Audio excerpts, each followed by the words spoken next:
Devocionais da Bíblia toda em um ano. Hoje, 1 Reis, capítulos 4 a 6. Os capítulos 4 a 6 desse livro mostram a consolidação do reinado de Salomão. Após toda aquela confusão que marcou o final de 2 Samuel, o final do reinado de Davi, bem como a transição de Davi para Salomão, nós vemos agora o Senhor confirmando a Salomão como rei ungido após o seu pai Davi. E o capítulo 4 começa com duas áreas aí de descrição de narrativas que parecem estranhas a nós. Começa primeiramente falando sobre os oficiais de Salomão. Há uma lista de muitos homens que trabalhavam e serviam a esse rei.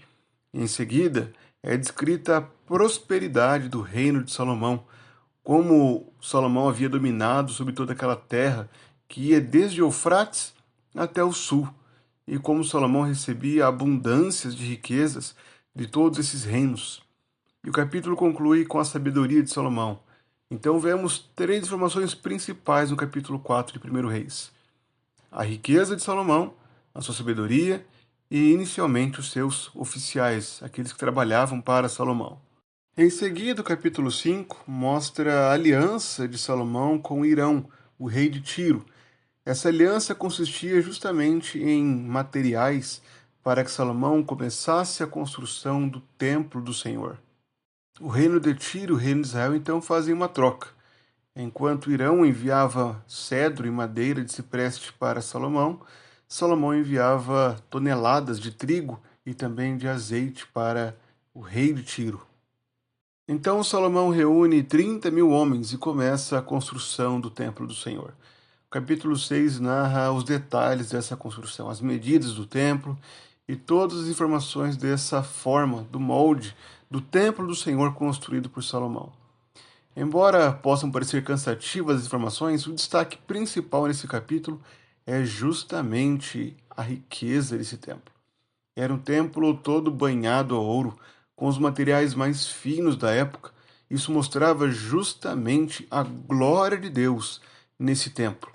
Não era apenas uma construção para culto, mas era uma construção que revelava a glória de Deus, que agora habitaria no meio do seu povo. E o capítulo 6 conclui com a finalização da obra.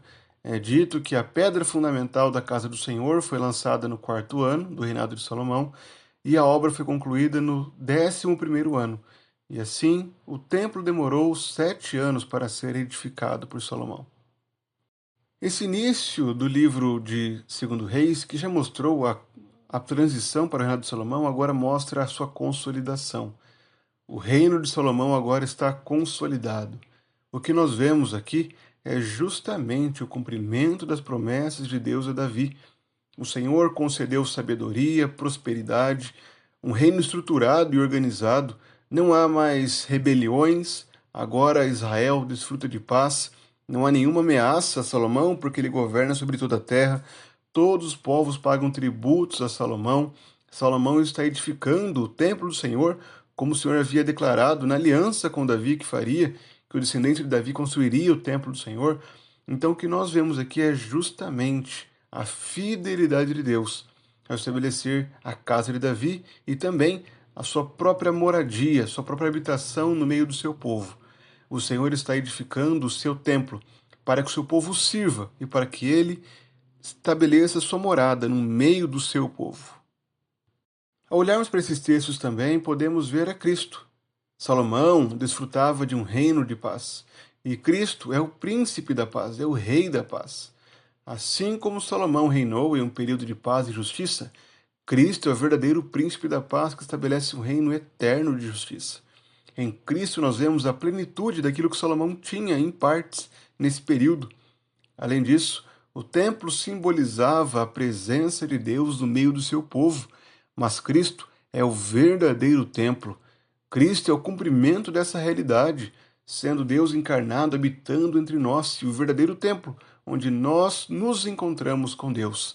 É através da nossa união com Cristo que podemos estar diante do Rei da Glória. Além disso, a sabedoria de Salomão pode ser vista como um tipo da sabedoria de Cristo.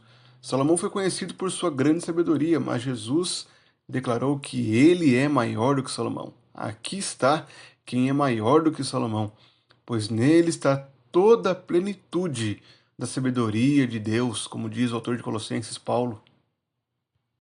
Podemos também ver muitas aplicações a nós. Devemos reconhecer que a verdadeira sabedoria vem do temor ao Senhor. É justamente isso que Salomão escreve em Provérbios, e é isso que vemos também no seu exemplo de vida, narrado nesses textos. Salomão foi sábio porque ele buscou a Deus, porque se comprometeu a fazer a vontade de Deus e agradá-lo. E nós também, irmãos, devemos buscar a sabedoria que vem de Deus, a sabedoria que nos leva a termos um coração comprometido com a palavra de Deus, um coração que busca agradar e servir ao nosso Senhor. E fazemos isso justamente porque agora, em Cristo, Deus habita em nós, habita com o seu povo. E por Deus habitar conosco, nós temos o dever de honrá-lo, de obedecê-lo. Nós somos o templo do Espírito Santo. O Senhor habita em nós. Portanto, é nosso dever vivermos em santidade, cultivarmos a santidade em nossa vida, a fim de assim darmos bom testemunho daquele que habita em nós. O reino de Salomão trouxe também muita prosperidade, mas devemos reconhecer que a verdadeira prosperidade está no reino de Cristo. É apenas o reino de Cristo que oferece plenitude verdadeira e duradoura. Enquanto essa prosperidade de Salomão seria passageira, seria levada quando Israel fosse derrotado pelos assírios, quando Judá caísse para os babilônicos, a prosperidade que Cristo promete é um reino eterno. É um tesouro que está guardado em glória. Como o apóstolo Pedro declara, nós somos regenerados para uma herança que não pode ser destruída, que não é manchada, que não perde o seu vigor, não murcha e que está reservada nos céus para nós. Que enquanto vivermos aqui, vivamos não buscando a prosperidade desse mundo, mas com os olhos voltados para essa herança que o Senhor nos garante em Cristo.